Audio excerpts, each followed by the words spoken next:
আরে আপনি কত গুনাহ করছেন।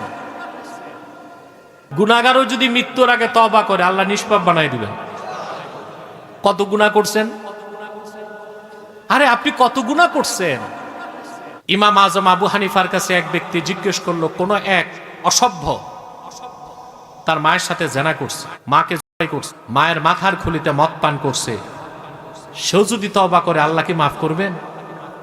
আরে না কইয়েন না।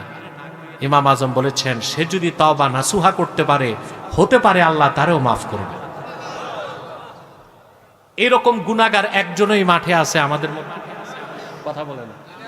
তা আমাদের চিন্তা আছে কত গুনাহ করছেন। যতই গুনাহ করেন আপনার গুনার চেয়ে আল্লাহর রহমত অনেক বড় বেশি। হাদিসে কুদসি তিরমিজির হাদিস, আল্লাহ তাআলা স্বয়ং ডাক দিয়ে বলেছেন, ইয়া ইবনা আদম লাউ বালাগাত যুনুবুকা আনানাস সামা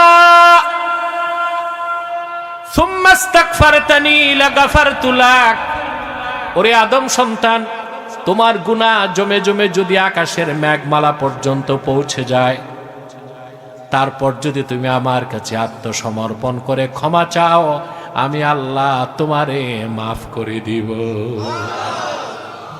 সুবহানাল্লাহ। রাসূলুল্লাহর উম্মত যদি গুনাহগার হয়, ঈমানদার গুনাহগার, তওবা যদি করতে পারে, সেও বিনা আযাবে জান্নাত যাবে। রাসূলুল্লাহর উম্মত যদি তওবা করার সুযোগ না পায়, ঈমান ঠিক আছে, যত বড় গুনাহগার হোক, সেও কোনো একদিন জান্নাত পাবে। আর রাসূলুল্লাহর ঈমানদার যারা ঈমান আনার পর সৎকর্মশীল মুত্তাকি হয়ে যাবে, তারা জান্নাতে শুধু যাবে না, জান্নাত তাদের দিকে চলে আসবে। সুবহানাল্লাহ। এখন আমরা কোনটা হইতে চাই? শুধু মুসলিম না, সুপার ক্লাস মুসলিম? জোরে বলতে হবে, সুপার ক্লাস মুসলিম হইতে হবে, ঠিক না?